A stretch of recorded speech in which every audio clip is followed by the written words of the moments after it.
I'm Ken Dolan-Del with Work Life Confidential, and if you find this video helpful, please give it a like and consider subscribing. Today I want to talk about people like me, white people. And first off, I want to tell you that we see color. And we also, most of us, are not colorblind.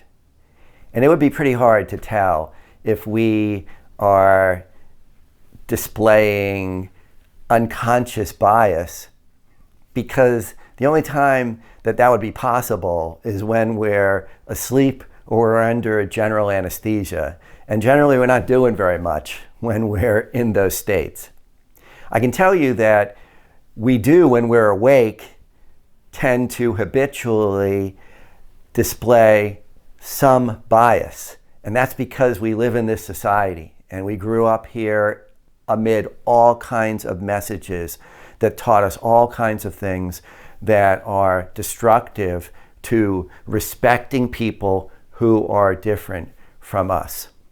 And even if we're working very hard on ending our enactment of racism and sexism and homophobia and other forms of bias and oppression, we still slip up with some regularity. Now I can tell you I do, so I'll say that I do, and perhaps you do as well. If we do act in a way that shows bias and we get called on it, or perhaps we're just invited into a conversation about race or about white supremacy or about privilege, and we freak out, if we get all upset and all distressed about that, that's not because we're fragile.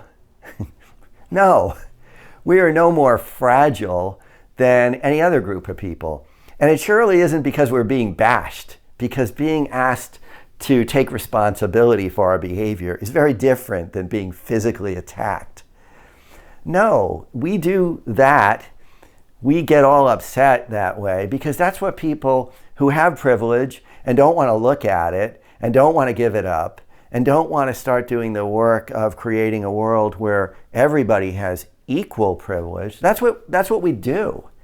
And it's important to think that if we collapse into guilt, into defensiveness, into a feeling that we are being victimized, then we're on the wrong side of courage. We're on the wrong side of history.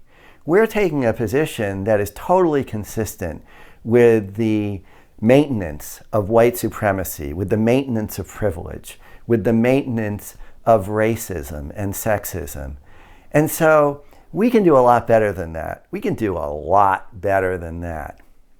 We can let go of all the BS about not seeing color and being colorblind and having bias that we are unconscious of, or implicit bias. I don't even know what that could possibly mean, implicit bias. No, we can take responsibility for our behavior, and we can be an ally with all other people who are working to change the institutions of our world, the policies and practices that have been terrorizing many people across our society and the world for all of history, the practices that are embedded in and show racism and sexism and all these other oppressions. We can be part of the solution. The better angels of our nature are calling to us, and history is watching. Here are 4 books that have been enormously helpful to me, and so I'm highly recommending them to you.